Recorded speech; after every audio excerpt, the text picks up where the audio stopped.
Hello friends, welcome back to my YouTube channel. This is my bird box. For today's video, we're going to try Bastis Lintroller, a product of Ikea.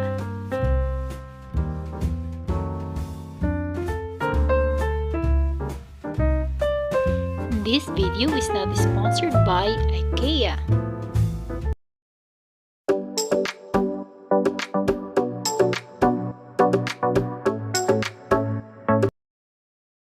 At kung hindi ka pa nakasubscribe sa channel ko, ano pang hinihintay mo? Mag-subscribe ka na.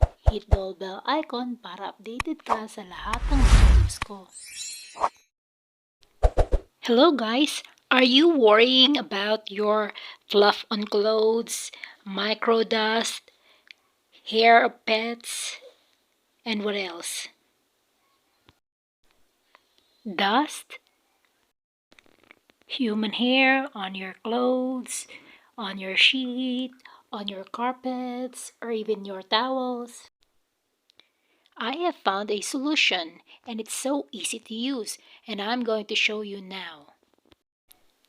I found this lint roller from Ikea products. It comes with this refill. This one is the lint remover. This is really affordable and easy to use. Lint roller comes with a cover. It has plastic and you have to take it out from the plastic cover before you can use it. You can just roll it if you have a trouser and you need to clean it. All you have to do is just to roll up and down, and that's it. It's very easy to use. It will take only like minutes or even seconds. Bastis lint roller easily removes all those dust we have on our clothes. We are going to try here. We have here a coat. This jacket needs thorough cleaning. That's why we are going to use this Bastis lint roller. All you have to do is just to roll up and down this lint roller, and it's so easy. The trouser and the coat or the jacket that I cleaned here are all dried up. It gets a lot fluff from the machine. That's why I decided to use lint roller to remove all the dust and hair and everything.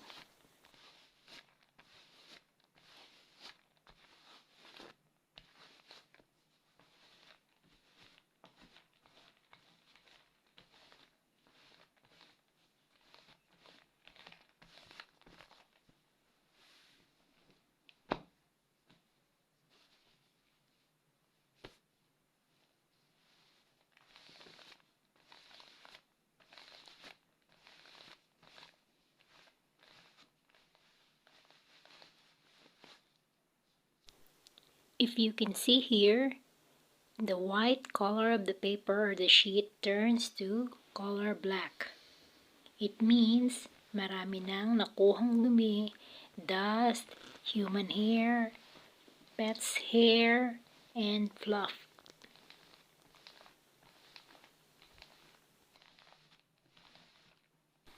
Fluff on clothes means himulmol, yung mga maliliit na thread sa ating damit after labahan. You can also use lint remover to your shawl. Kung meron kang ginagamit na shawl, pwede mo ring magamit ang lint remover ng IKEA product. All you have to do is just to roll up and down. And that's it. It's so easy. Those fluffed easily removed by the lint remover. And as we can see here sa ating lint roller, it's about time para palitan na natin ang sheet ng lint roller.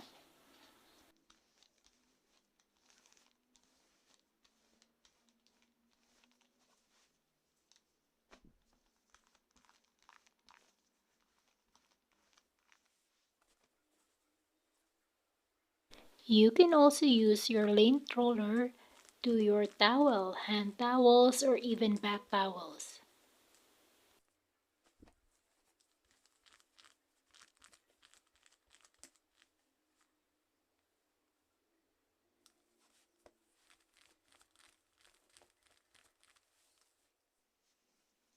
In here we have a tablecloth, and the material here is polyester.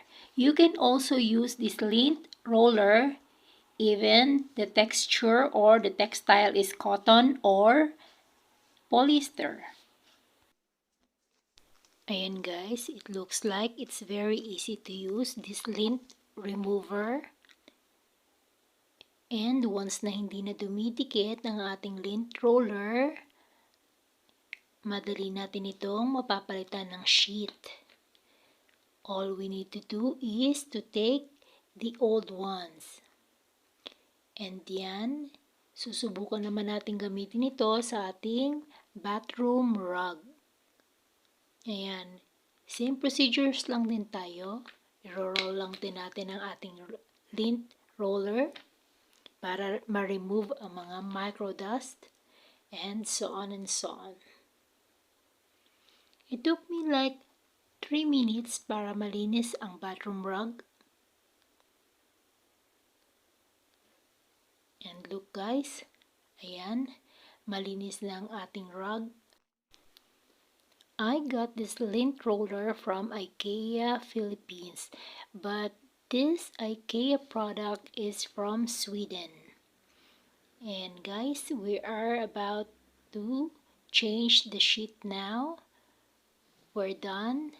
And now we're going to clean the carpet. This one is just a small carpet. Ayan guys, it's very easy to remove the old ones. Lint roller comes with 40 sheets, about 22 centimeter length, and it cost me about 40 pesos for just one lint roller.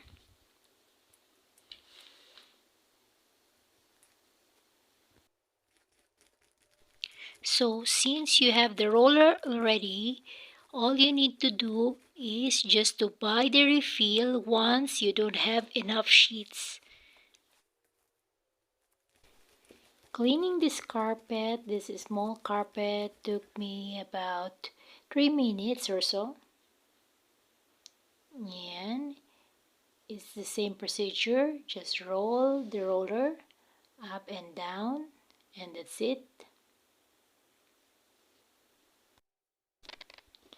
Actually, I just bought 3 lint roller for about 100 peso, and then 2 refills, I've got it for only 40 each. So I guess it's not bad. It looks like it's very effective and affordable, and it's so easy to use. And the important thing is it doesn't damage our clothes. So guys, what are you waiting for? You should try this Ikea Bastis lint roller and the refill as well. Very effective, removing all those micro dust, human hair, pets' hair, and even fluff. Thank you all so much for watching. I hope you learned something new, and if you learned something new and if you liked my video for today, please don't forget to smash the like button, comment down below, and subscribe. Until my next video, bye!